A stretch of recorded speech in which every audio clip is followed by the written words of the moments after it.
Okay, welcome again, everybody. We have over 50 attendees online at present. So just in terms of a warm welcome from the cold and wet of Leeds, I'll suggest we make a start here on our AFRICAP and Future Climate for Africa webinar, which today will look at the issues surrounding Malawi's climate and hydrological futures. So really looking at how water resources can be shared across Malawi and how the use of climate and weather information can help build a more climate resilient Malawi. So a big warm welcome to all the colleagues across the world joining, especially obviously those in Malawi, as you start on the adventure of your 57th year as a country and with a new president as well after yesterday.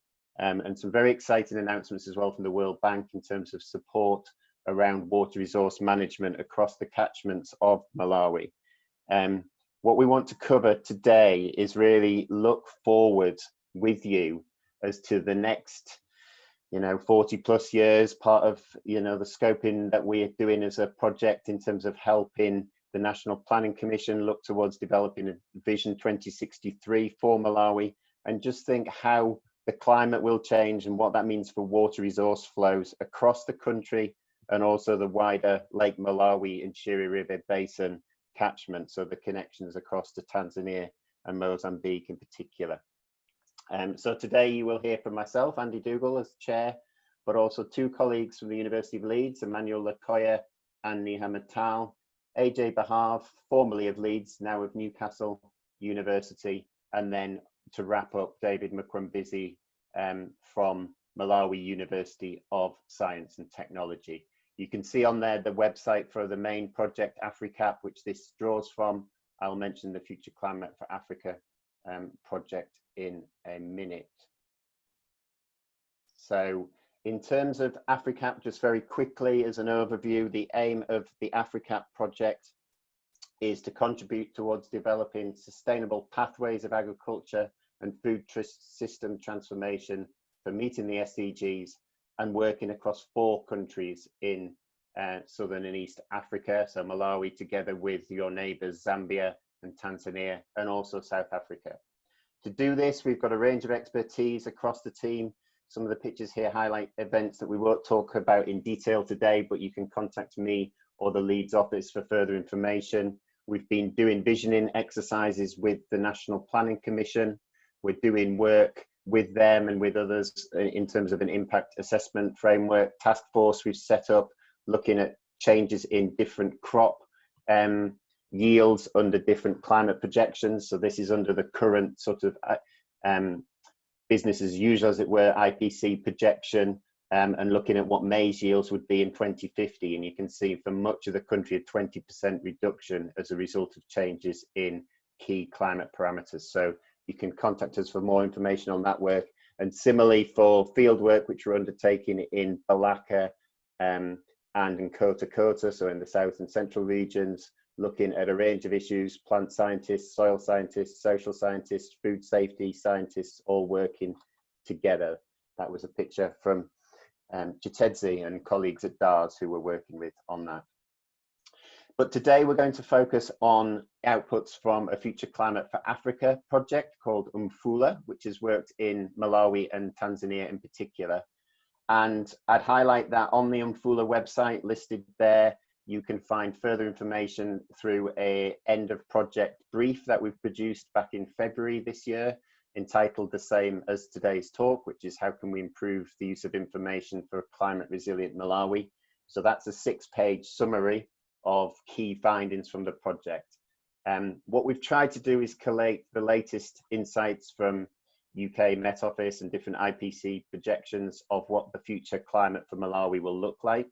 That's a map of temperature change, showing that in a 2-degree warmed world, Malawi might actually be 4 degrees warmer across the whole country.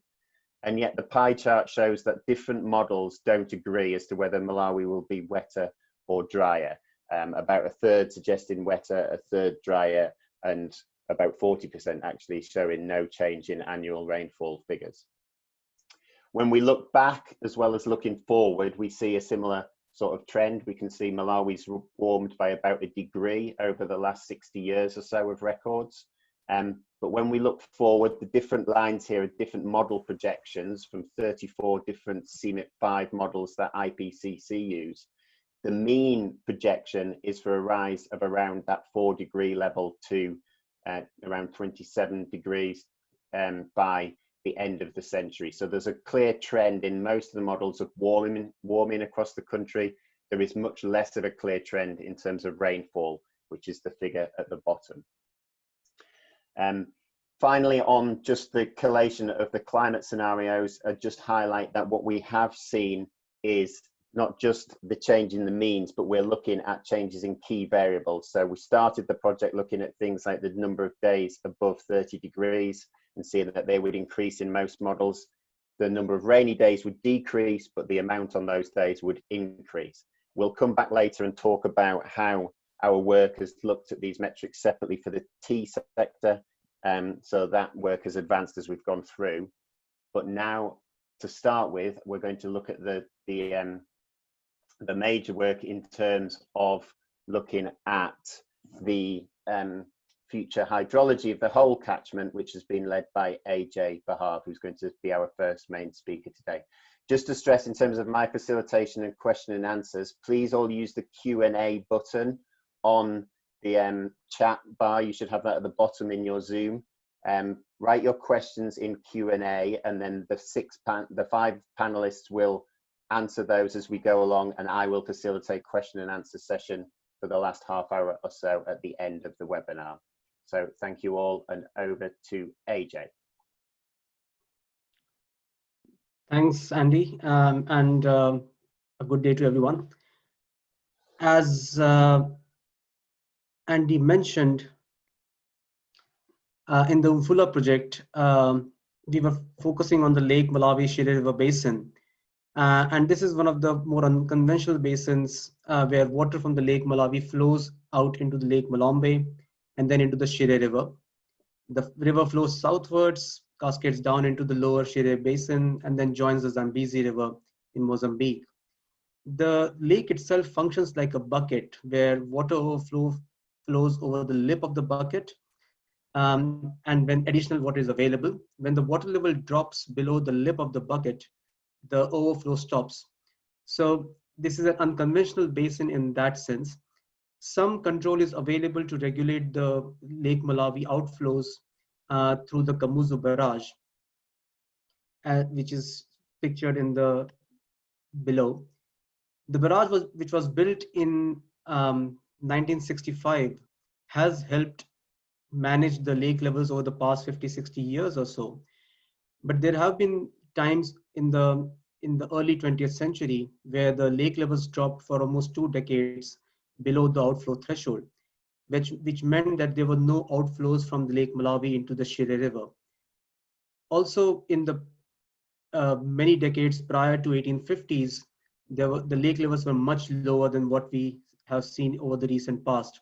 Such a scenario now would adversely impact the hydropower irrigation infrastructure in the Shire River. Currently, 3 hydropower stations, Nakula, Tedzani, and Kapichira, produce more than 90% of Malawi's electricity. And there are expansion and new infrastructure plans in the region as well. Irrigated area will also expand through plans like the Shire Valley Transformation Project, whereas the biodiverse elephant marsh wetland also requires water for sustaining ecosystem services. Considering this, we worked with stakeholders related to the water, energy, food sectors to understand what analysis could be relevant for them. We iteratively engaged them over a period to understand the decision context, their sectoral priorities and performance requirements, and to also understand the elements that they think should be a part of the water resources model. So we elicited key water management decisions that they thought were really important and identified key future sectoral plans to develop a scenario-oriented model that was able to simulate both the elements and the adaptation options. This process of co-developing the model with stakeholders from different sectors was important for incorporating their experience and expertise into the model and make the model more fine-tuned to their needs. We developed something called we developed this model in something called the water evaluation and planning platform, which has a particular focus on simulating the lake levels. We, as you can see in this image, we developed a lake water balance model to simulate the lake levels, and the model is able to simulate the lake levels fairly well. For more details, you can look up this brief that was released by the Future Climate for Africa program, and also the publication that came out through this work in Journal of Hydrology.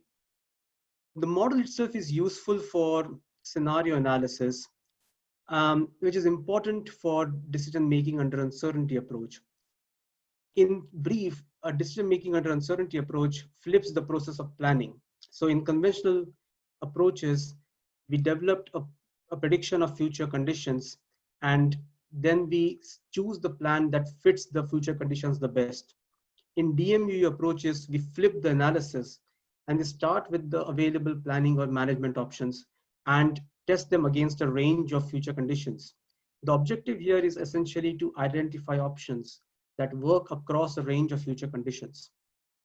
In this basin, with the help of stakeholders, we identified key decision-making under uncertainty components related to the decision context shown on the right. The decision context essentially involves reducing the risk of lakeshore flooding and no outflow conditions, also provide downstream needs for irrigation, hydropower, and environment. The key components shown in the table on the left comprise of irrigation plans in the Lake Malawi catchment, irrigation and hydropower plans in the Shire River Basin, and also adaptation options and performance requirements elicited from the stakeholders. In the model simulations, we essentially looked at two dimensions, two periods of time. One was the observations, so going back about 50, 60 years, and future projections. In the observed period, the model simulations indicate a substantial contribution from Tanzania, sometimes up to 50% of total inflows to the Lake Malawi. These sort of results underscore the importance of the contribution from the Tanzanian side and the transboundary nature of the basin, which is consistent with some of the elucidations done with the stakeholders. The model also simulates a wide range of future lake levels based on a range of projections provided by the Future Climate for Africa, 29 climate model projections that show that lake levels respond to changes in rainfall. These changes can be summarized in essentially three unequal size groupings. One is high lake levels that rise to above 476 and are shown where the 476 meter height is shown by a blue dashed line. The lake levels which remain within the blue dashed line and the gray line and are similar to the observed lake levels over the past 50 years, and lake levels falling below the outflow threshold, which would mean no outflows.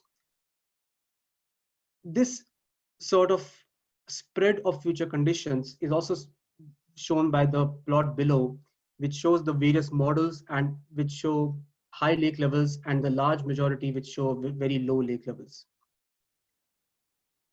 Stakeholders suggested that changing barrage management rules as adaptation could work, and here we show a result for one rule where water is released according to the lake levels. That is, as the lake levels rise, there's more water released downstream from the barrage. Here we see that the risk of lakeshore flooding is reduced, but for some projections, lake levels still drop below the outflow threshold. Now, this suggests that the adaptation option has value, but limited robustness. And by robustness, I mean that it doesn't provide value against all projections that we have used. This essentially suggests that there are residual risks even after adaptation. There are also potential risks from downstream Shire River floods, because in 1979-1980, the Shire River experienced heavy flooding because of high lake levels, with stream flow more than 1,000 cubic meters per second. Now, looking at future projections, there are several projections where such stream flows might be experienced for a significant duration of time. And even with adaptation, these risks are not necessarily alleviated. Similarly, for the hydropower, we show that in here the black line actually shows the future Shiri River hydropower capacity based on plans that we have shown before, that existing hydropower and future hydropower plans. And under climate change, hydropower generation could reduce, and adaptation doesn't necessarily ensure that maximum production of hydropower occurs across all projections. So in summary, we find that Malawi's water energy food nexus is dependent on Lake Malawi outflows and the security of these sectors. We develop a model with stakeholders to assess changing future risks, to simulate the impact of climate change, and we see that there are adverse impacts of climate change on downstream water requirements. There could also be residual risks after adaptation, which requires further analysis. We find overall that planners need to account for uncertainty in future changes and to address the changing risks of infrastructural plans and sustain the nexus sectors over the long term. While we have looked at climate change, there are also non-climatic factors and stressors like land use change that can also affect hydrology. My colleague Emmanuel Nicoya will now talk a bit more about his work on land use change and how that affects hydrology in this basin. Thank you, Ajay.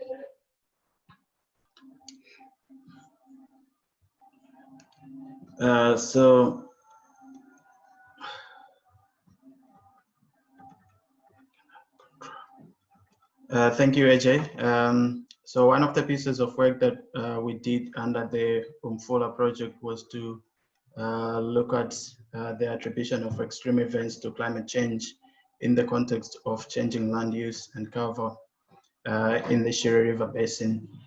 We did this particularly focusing on the 2015 floods that occurred in the Shiri River Basin and other parts of Malawi.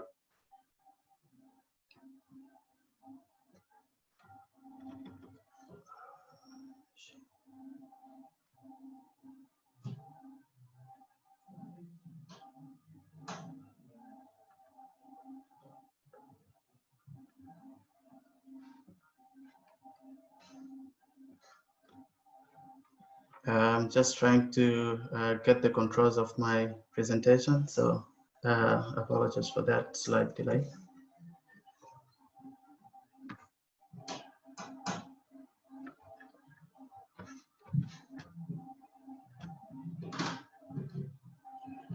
All right. So as I was saying, one of the pieces of work that we did was to look at the attribution of extreme events in the context of changing land use and cover. As AJ has earlier alluded to, that there are other equally important factors that affect hydrological processes more than just climate change. So the 2015 floods were reported as one of the worst on records by the Department of Disaster Management in Malawi. And they were largely associated with torrential rain that was sustained for a number of days across the country.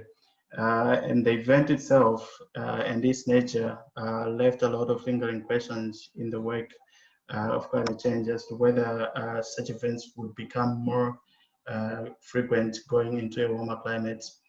But despite those conversations, or indeed policy influences in as far as climate change is concerned, there is not really our understanding of the association between climate change and extreme events is quite limited. Also for hydrological events such as floods, which are influenced by a number of other factors as well. Particularly,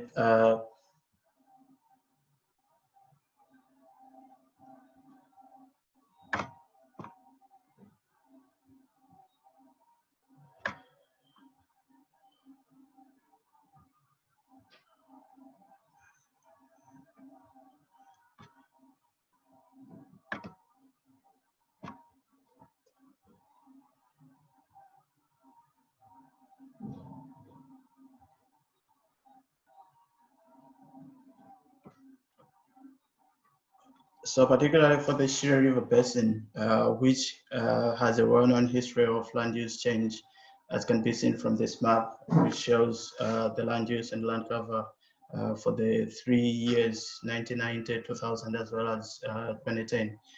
So what we did was to try and explore the attribution question as to whether the flooding of 2015 might have been indeed as a result of climate change or land use change, or better yet, a combination of both factors. So what we did was to run hydrological simulations and do analysis based on the attribution risk approach developed by Allen 2015.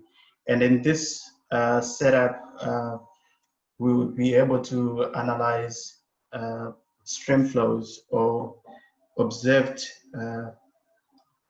stream flows that were observed in 2015, and we would simulate to look at whether climate change or the relative contribution of climate change, land use change, as well as a combination of both factors.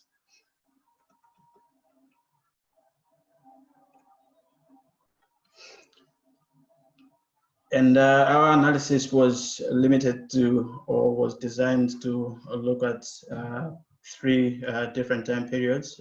So we analyzed the 1-day peak flows, the 10-day peak flows, and the 30-day peak flows.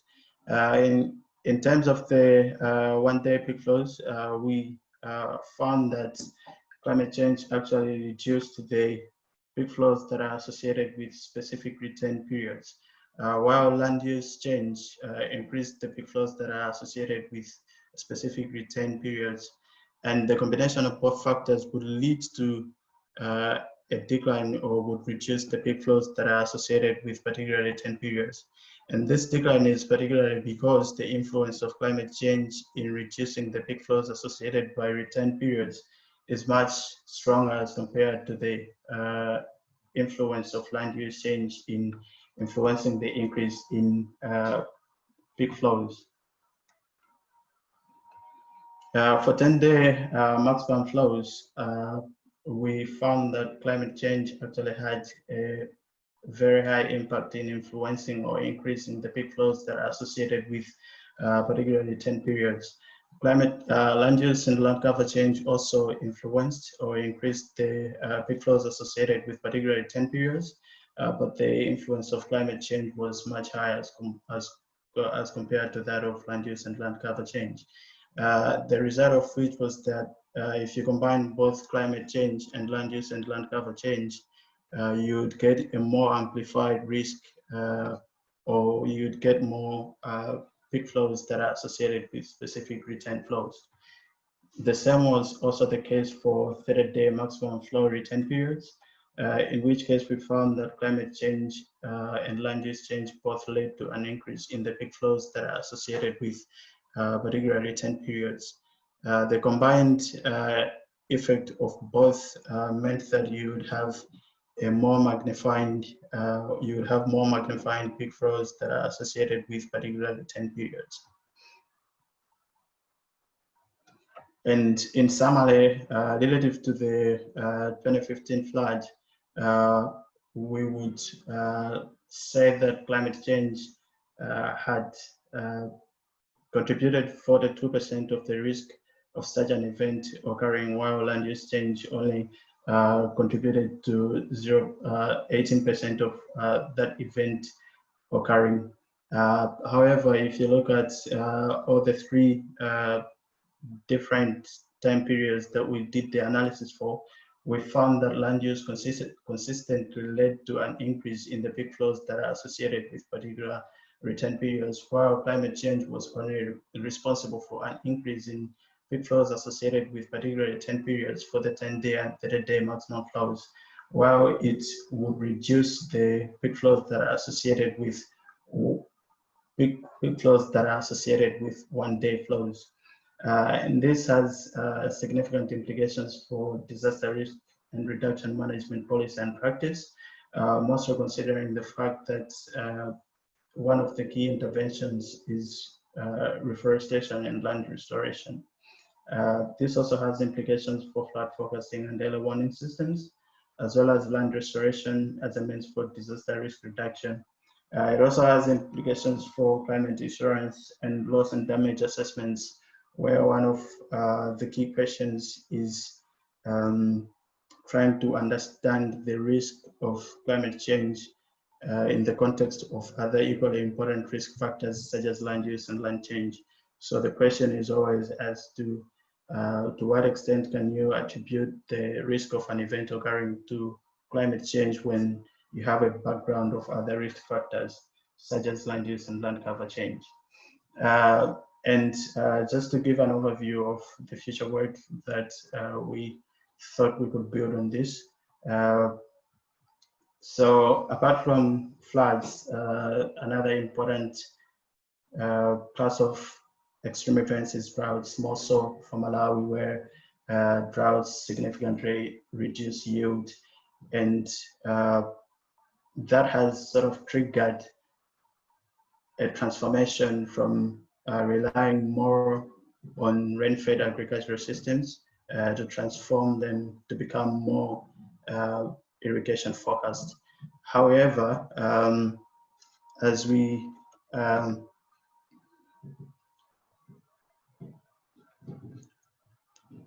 analysis that show the potential irrigation size have only been based on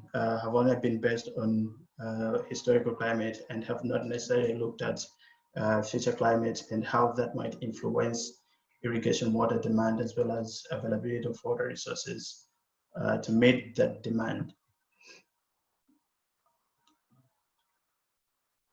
And a quick look of how the future looks in terms of drought characteristics.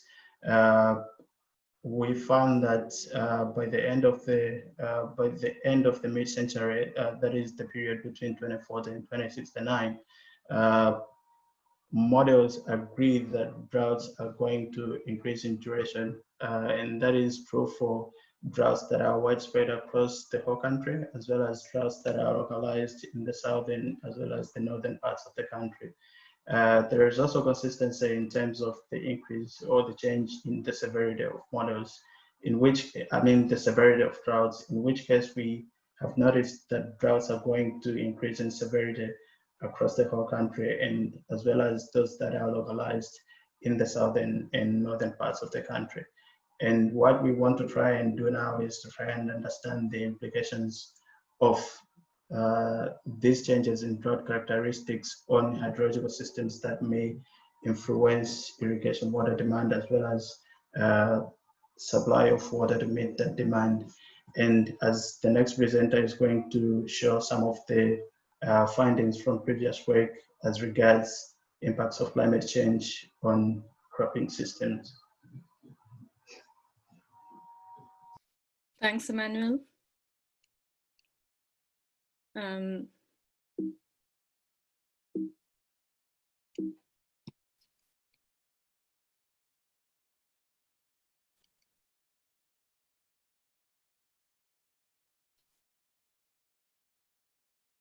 Just trying to change the slides.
Probably it's easier if,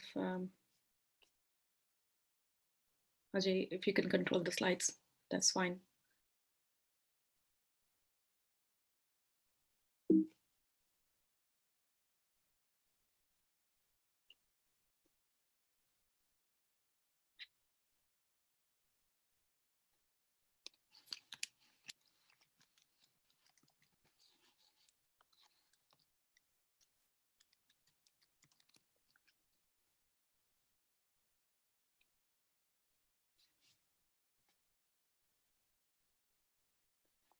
Thanks, Ajay. The catchment, land use, land cover, and hydrology, as discussed by Emmanuel, are also very important for various tea supply chains in the region.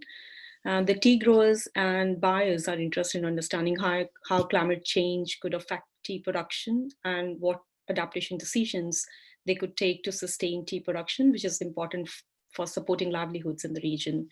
Malawi is the second biggest producer of tea in Africa after Kenya. It contributes to 7% of Malawi's GDP and 10% to its export earnings.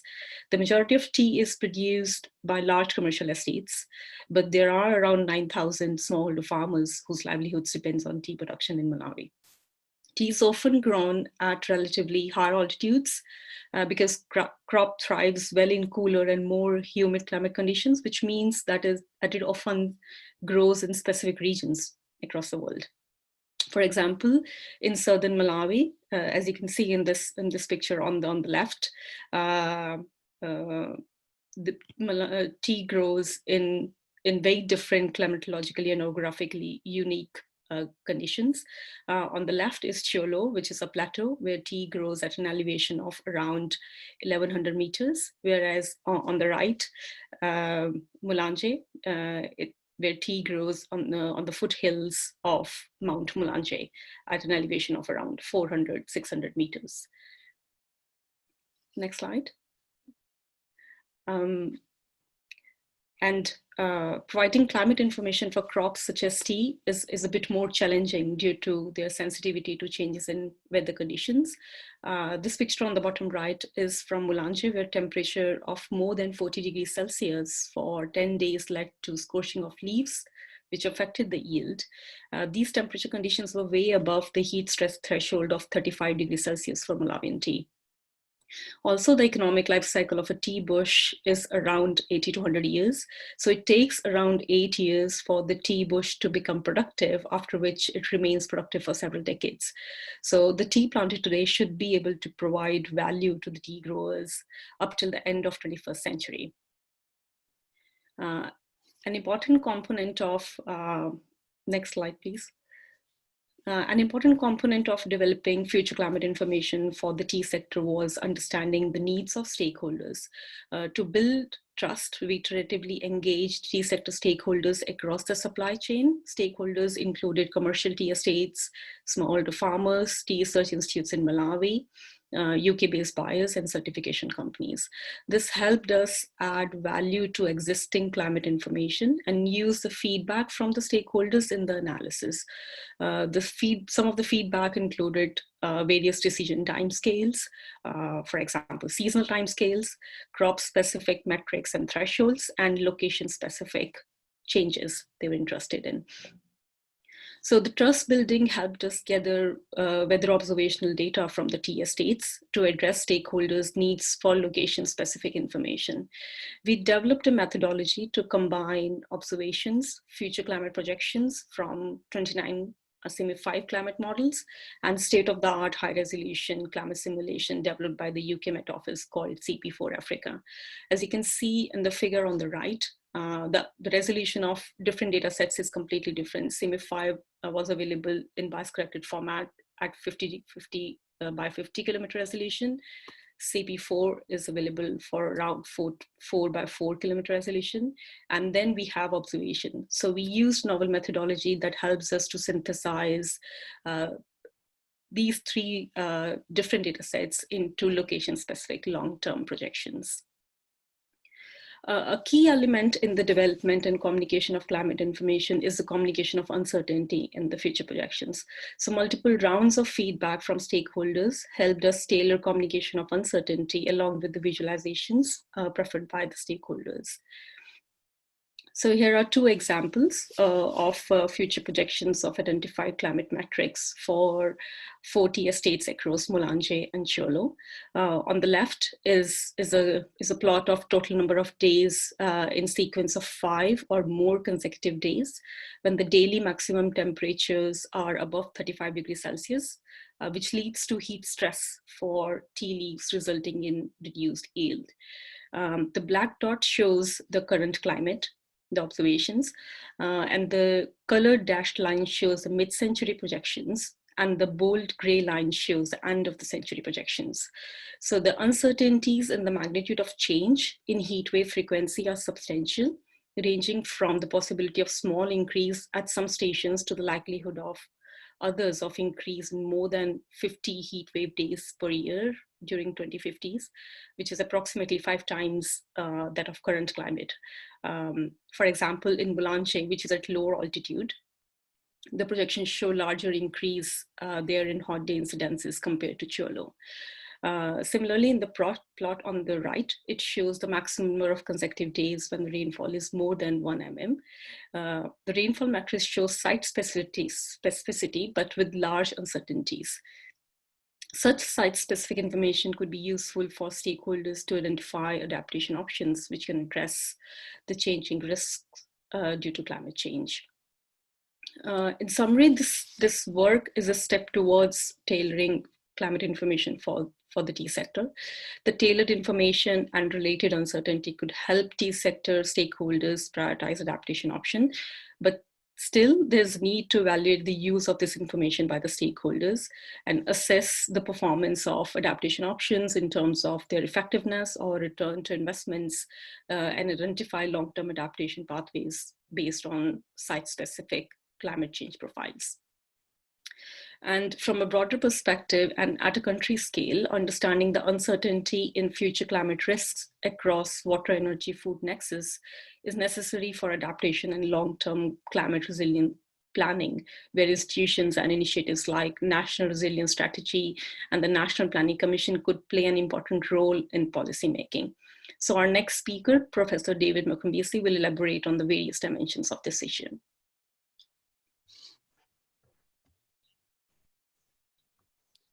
Hi, everyone. So welcome to the webinar. I'm calling from Malawi.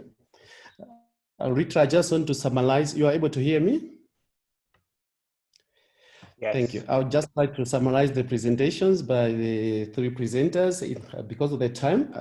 One key issue that we've noted through these presentations is the key role that Lake Malawi has on the economy of the country. And we've also noted that through this research, the lake is affected by either land use change, by usage of water. Now there's even a demand to provide the drinking water in the urban areas. So these findings are really critical for us here in the country, but also for several critical decision makers. The other thing that we've noted within these interventions is the generation of the future data, whether in terms of water or in terms of climate. Because this future data is quite important, especially for making decisions, both in the short term as well as in the long term. You've heard that Lower Shire, where the Shire River goes, is a very important landscape or catchment for both the rural communities as well as the whole country in terms of energy. So definitely using scientific backed information is very important for not only commercial entities, but also for people on the ground. And this research is also supporting the government of Malawi to understand what type of investments have to be done, whether it's to do with irrigation, or whether to protect wildlife, or even whether to generate energy. So it has definitely contributed a lot to our interventions. And the other thing, we've also noted that we need to incorporate a lot of factors when we are designing adaptation plans, both at community level as well as at national level. So for example, issues of water, issues of energy, issues of irrigation have to be considered not only for today, but looking at what will happen in future. We've also noted how this research has supported commercial farmers, especially in the tea sector, because the information was readily available for specific estates. And then farmers were able to make decisions on what type to invest, even what type of future tea clones to plant because of the information. We also realized that even the tea researchers, the tea breeders, have used this information to now expand the scope of their work to make sure that they're breeding clones that are literally going to adapt to the future climate change. And the other thing that we've noted at country level is that because we now know exactly what are the intents of drought or maybe future floods, we are now going to see how new programs, especially by the new government, can incorporate these findings, but also findings from other researchers that are directly working in Malawi. One key issue that we noted in this program is the way it was designed. We managed to have a very good stakeholder engagement framework involving the government, smallholder farmers, commercial farmers, the private sector. That has allowed the usage of the information or uptake of information and start applying such type of information.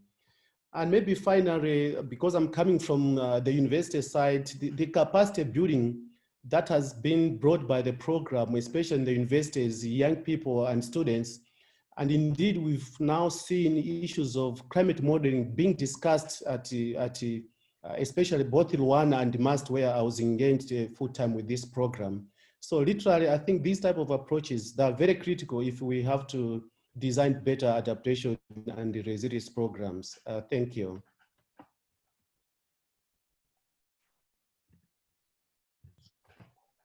Thank you very much, David.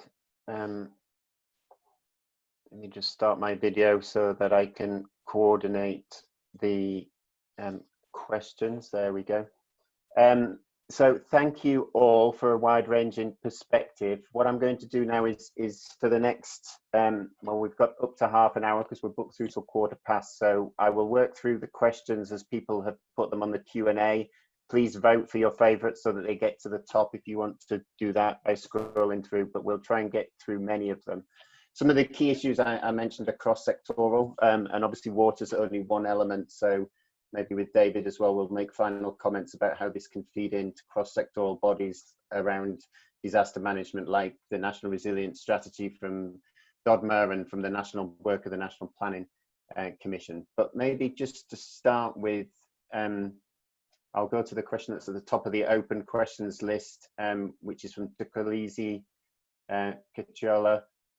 For you, Emmanuel, just to reflect a little bit more on the how the changes in government and the awareness of the sort of challenges of climate change might help be guided towards irrigation investments. Like I said at the beginning, there's been big investment just announced from the World Bank on irrigation, and one of the key things is to assess the viability of that in local contexts. And I know that's the work that your PhD is continuing with under the AFRICAP project. So do you want to just add a little bit more context in terms of how you feel that these kind of studies can help guide irrigation policy thinking?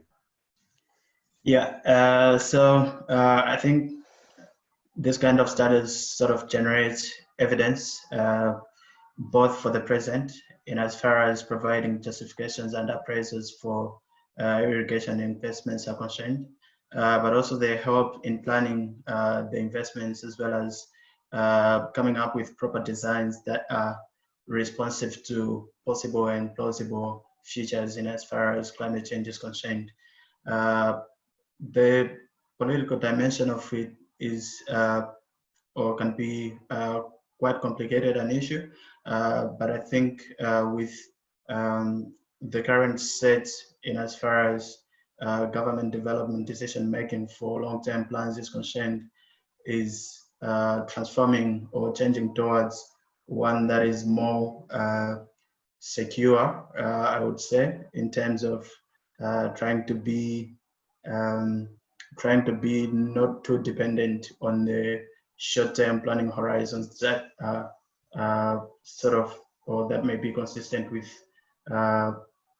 current government planning that is largely politically influenced, but the coming in with the National Planning Commission, for example, and developing long-term plans that are consistent with the Malawi Growth and Development Strategy, as well as the Agenda 2063. This might bring in that dimension in terms of safeguarding such decisions and investments. And the fact that we are now moving towards making more long-term decisions, bringing in this element of future climates and future climate projections and their impacts on irrigation investments is concerned, makes more sense and brings in a further dimension of appraising such investments and making them more secure and climate smart. Smashing. Thokozile, I don't know, I think you may be unmuted. Is there anything you want to add from your question? See if it works. And sorry, if they'd like to respond, if you can just raise your hand so that I can unmute you.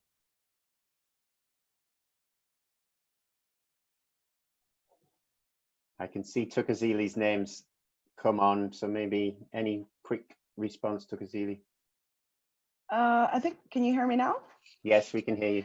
Okay, great. Hi, I'm Toko, also at the University of Leeds, but different department entirely. But yeah, no, thank you very much for answering that, Emmanuel. Well, to be fair, I think my question really did stem from the fact that, you know, we've just had, the government has just changed, and I think, like I said, previous trends and, well, knowledge as well has shown that, you know, with each government, the ideals change, and you know, as much as you know, one can predict that, you know, how can I say it, you know, by this time in 2063, you know, we'll have this and that.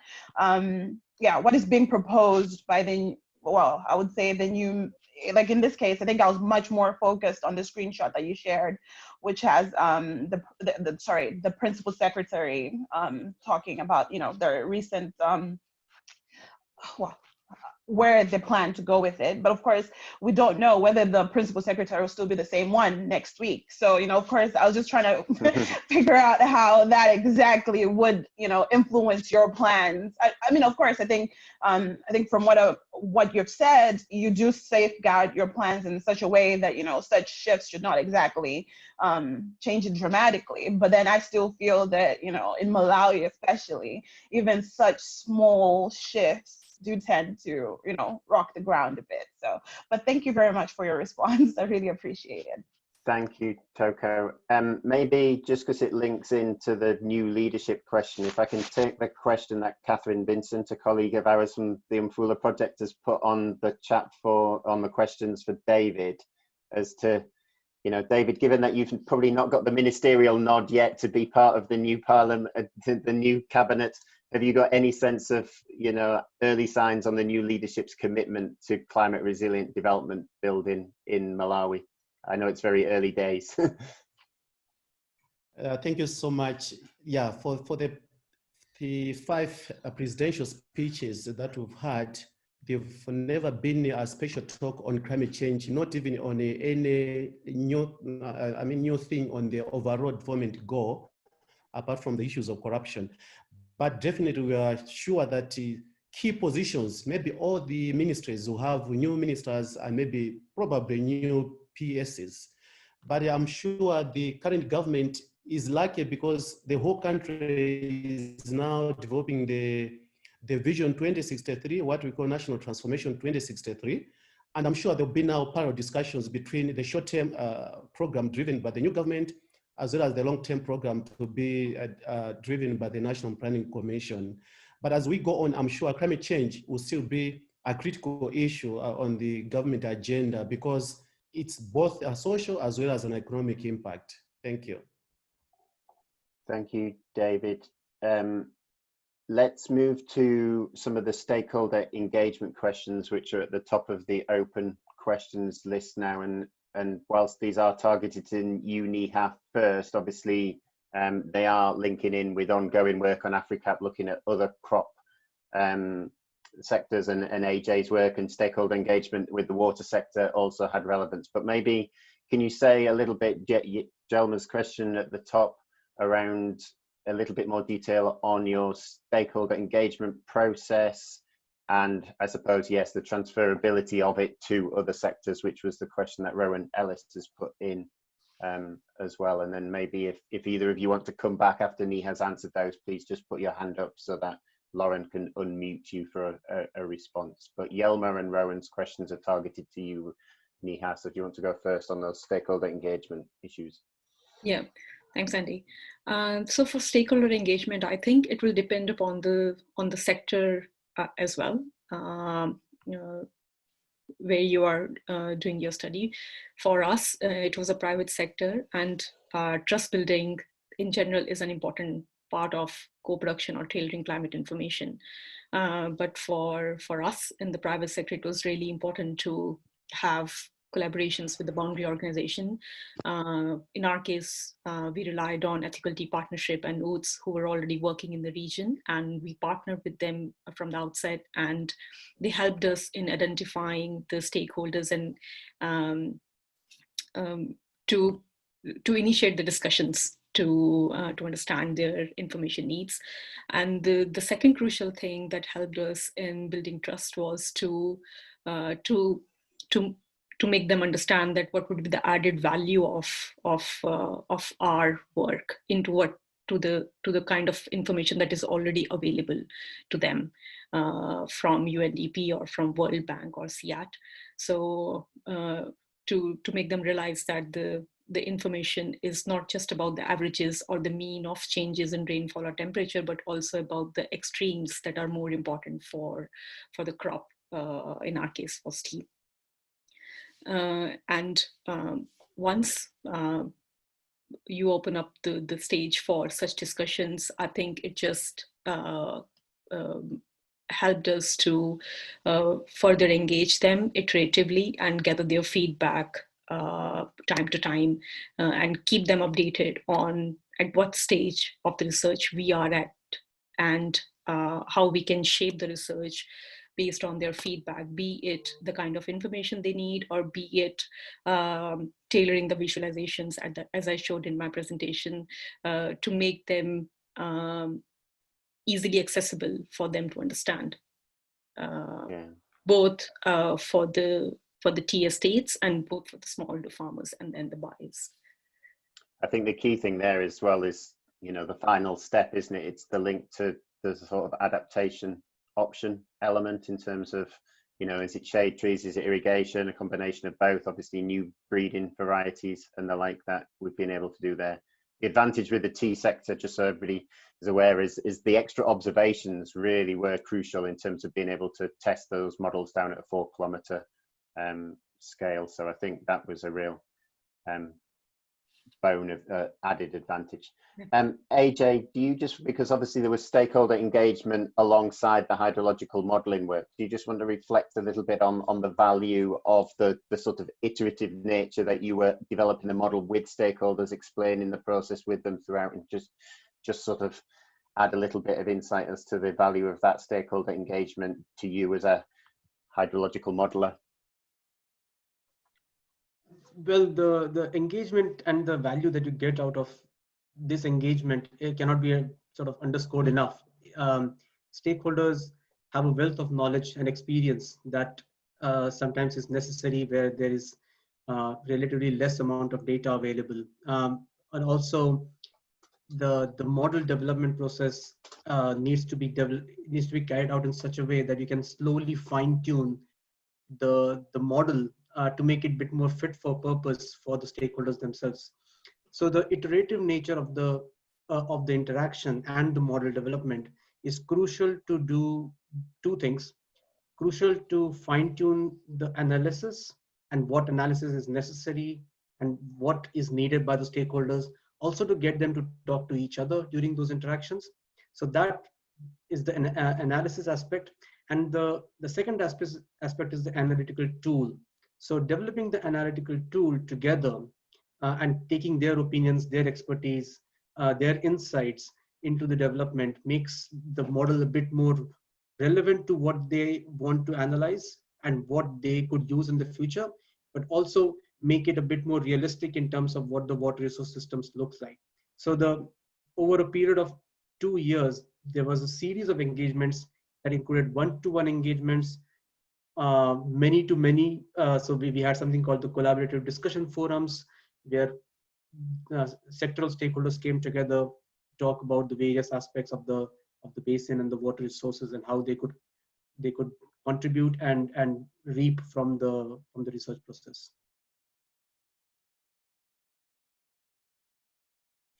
Thank you, AJ, I was just looking back at, do you want to say something quickly? There was the other question. I know you've typed something in the answered section around the amount of rainfall that falls directly on the lake compared to in the catchments, because that's a very interesting point, that in other African lakes, and of Lake Victoria in particular, there's a very, very high percentage of the inflow actually comes from rainfall directly on the lake. Is it the orography and the extra, altitude, as it were, in Tanzania that makes that small catchment so important, rather than the rainfall on the lake? Or is it a case of it's an observational gap in the modeling work?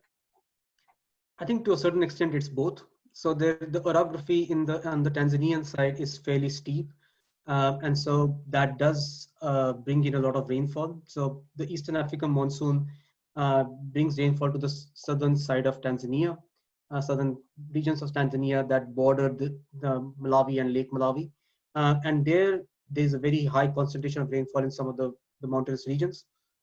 So that is one aspect, and the second is, of course, as you said, we don't have as much sort of long-term observations of Lake Malawi and rainfall, and the balance between rainfall and evaporation the way we have in Lake Victoria. Lake Victoria has been monitored for a much longer duration of time and a bit more intensively across all parts of those of the Lake Victoria basin than the Lake Malawi has been.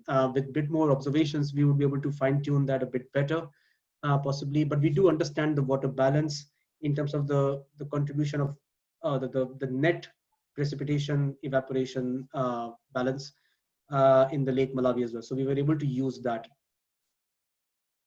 I think that's the answer. Thank you. If any of the people who've answered questions just do raise the questions, do just raise your hand and Lauren can give you the microphone if you want to come back to either Niha or AJ on those. For now, I'm going to move to the questions put on the open section from Marcelan Mahop, another of our AFRICAP colleagues, and maybe direct these to David for a first comment, in that it's, again, the sort of political side of the work of the NPC, but also, the agricultural investment plans for the country. So he raises questions about, access to fertilizer subsidy and the revamping of industry. A lot of talk of the commercial agriculture being the way forward, the investment from the World Bank and others in irrigation to try and drive a commercial agriculture end of things, both through irrigation but also access to fertilizers. And it might be the same for his question in regards to new investment in tea breeding, which is ongoing as well. So any reflections, David, on the sort of political positioning in terms of agricultural investment plans and the like that you'd like to add? Thank you. Yes, the National Planning Commission is now supporting series of studies to support their decisions making. So one of the studies that leading now is to assess why there has never been industrialization after 1994. This is when the government of Malawi brought in the Public-Private Commission. So I'm one of the team members reviewing that. What they really want to do is to make sure that industrialization is one of the key issues on the government agenda, and agriculture is the first priority sector that to support industrialization. We've identified so many weaknesses in the agricultural sector, so many weaknesses in terms of supportive environment. So yes, national planning will do that. In terms of the fertilizer issue, this is a political issue. It has been supported by the new government, and I'm sure in the next few years, a lot of subsidies will come, not only for food security interventions, but also for commercial interventions. There was another question where somebody wanted to find out whether the smallholder farmers on the ground are able to link climate change issues as well as to the politics of climate change. I could respond this based on personal experience. Farmers here in Malawi, they know exactly what climate change issues are brought on the ground. They can tell you exactly what the situation was years ago and maybe even the situation to come. But the climate change politics, especially the way they are handled at the COP, they don't translate literally to answer those challenges that farmers are facing, because they're like upstream type of interventions.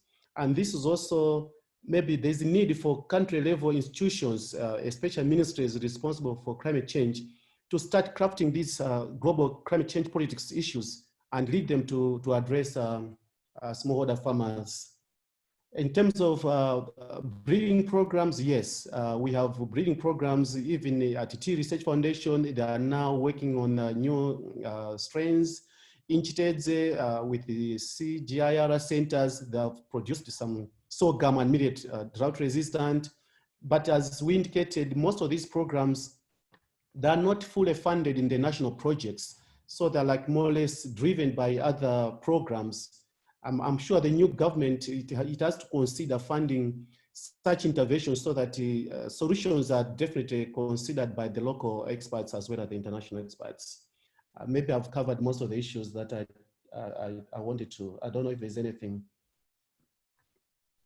Oh, that's great. There's an answer there. Lauren can just let me know if somebody wants to come back on those. What I've noted is there is a couple of questions that are stuck in the chat rather than the question and answer. One of them from Anina Trifina Mangali, who I suspect is in Mozambique and is interested to know a little bit more about the sharing of water resource strategies between Malawi and Mozambique. I mean, we focused on the Tanzania case because of the fact it's 40 to 50% of annual inflow to the lake, but definitely for the example that Emmanuel talked about in terms of the lower Shire, the linkages in both land use and water resource planning side with Mozambique is critical. So I don't know, because you did your flooding study was looking at the Ruo as a sort of cross-boundary or shared boundary between the two. Do you want to go first on those issues between Malawi and Mozambique, and then maybe AJ, you can come in as well, just in terms of the water resource planning for the wider Zambezi basin and looking at where this plays in downstream into Mozambique. Yeah, just for reflecting on the extreme event attribution study, indeed I looked at the Ruo River Basin, which is on the boundary between Malawi and Zambia, so it is transboundary, and some of the land use changes that have occurred on the Mozambican side, and they have an influence on the risk of flooding on the Malawian side, just as much as changes that have occurred on the Malawian side have an impact on the risk of flooding on the Mozambican side. And given the fact that the water that flows into the Ruo goes into the Shire River and then back into Mozambique via the Zambezi River, indeed, there is need for cross-boundary planning as well as strategies in as far as not only water resources management is concerned, but management of the risk of disasters that are related to changes in land use in basins that are transboundary is concerned. So maybe just to let AJ talk more on the water resources management side. So the Lake Malawi-Shire River Basin is the last sort of major contributing basin to the Zambezi River, and that makes the Shire fairly important from a larger Zambezi River Basin perspective. If you look at the documents that are being developed by the Zambezi River Commission, ZAMCOM, at the moment there are informal, not informal, but formal ratifications of processes to follow environmental flow requirements across the basin, and so on and so forth between the different riparian countries. But there is no, at the moment, formal requirement from the Mozambican side in terms of the actual flows that come from the Shire River. And that could be because there is no major infrastructure downstream of the confluence point between the Shire and the Zambezi. Much of the infrastructure lies upstream on the Zambezi, like the two hydropower dams and so on. So there could be issues in terms of environmental flow requirements as we go into the future, as land use changes across the different countries, as rainfall patterns could change under climate change. So these two stressors could in sort of cumulatively bring about changes in the hydrology that could eventually require some sort of water resources management principles being laid down by the two countries and the riparian countries in general to make sure that there is consistency in what flows downstream from the Shire and into the Zambezi, and what is contributed by the Zambezi downstream of the hydropower stations as well. So there needs to be a bit more that will probably happen as time goes by. Thank you both. Maybe just to move towards wrapping up, and maybe Neha and David, you can help me a little bit as well, because there is further ongoing work from the UMFULA project around developing narratives and storylines of change, which might simplify some of the scientific messages that we've produced there. But I think one key reflection from me and how this guides into future work for the AFRICAP project across Malawi is that we do see very different signals developing for the south and the north, and Emmanuel is doing a PhD with us in Leeds at the minute, looking at the synoptic climatology of drought events and seeing, you know, how much, you know, they're affected by southern Malawi having much more significant events. And whilst he skimmed over his final slide, that was hinting towards this issue that we might expect more severe droughts in the south, but actually up in the Tanzanian catchments and in northern Malawi, it might actually get wetter as there's a stronger East African monsoon. So we're continuing to look at that. It is sort of really on that interactive zone, transition zone between Southern African controlled climatology and East African controlled, which makes it harder to predict the future for Malawi, which is why we need the decision making under uncertainty approaches which AJ has developed. And we're going to take those forward with the UMFULA project for the next 6 to 9 months in the final phase of this project, with work testing different narratives of change. So we're already looking at those climatology understandings and linking them in with colleagues from DCMS, linking in with seasonal forecasting, which is other work Neha is leading. So any of you wanting further information, please do get in touch with us. Our contact details are on the AFRICAP and UMFULA websites. But maybe Neha first, and then David as a final voice from Malawi itself, just in terms of next steps that we have planned for the UMFULA work. Do you just want to explain your own sort of thinking there, Neha, because you will lead some of the sort of narratives type work? You're muted, Neha.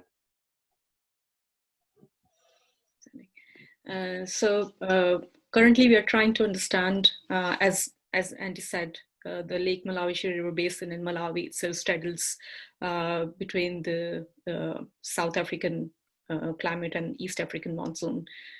So we are trying to understand the various climatic processes that affects the precipitation in the Lake Malawi River Basin.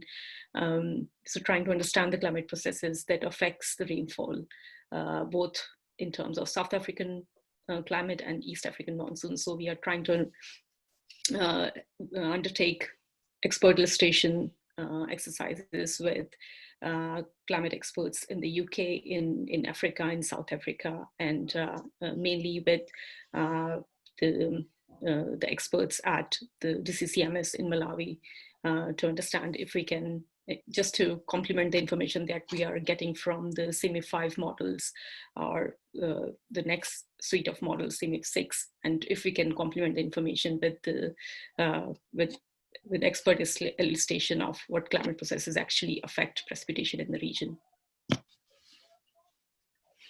David, you can have the final words. Yeah, thank you so much, everyone. Yeah, so I think the next steps, the first thing that we are doing is we've come up with a paper specifically for Malawi decision makers, which is void of the models that have been presented today. This is literally a paper for decision makers and policy makers. We'll be sharing that. It's just COVID-19 that has affected presenting that paper. We've also decided to localize the models that AJ has used, the WIP model. In particular, we want to put up a small team of experts here in Malawi, some from Lilongwe University of Agriculture and Natural Resources, but also the faculty members from Malawi University of Science and Technology. Then we start using that model together with the government officials from the Department of Irrigation. We've also put in place interventions to work with the Met office here in Malawi, so that some of the information that is coming from this project, but also the information generated by them, is now being used in terms of planning both short-term and long-term. And maybe there's also need now to make sure that all the players that were involved in this thing, as well as stakeholders, are given a final close-up of the program and develop critical intervention that we can feed into the National Planning Commission. Fortunately, I am a member of a core panel of the National Planning Commission. So I'll be working with several experts in Malawi that are working in this field to make sure that our short-term and long-term interventions are fit into the new national development agenda. Thanks everybody for attending.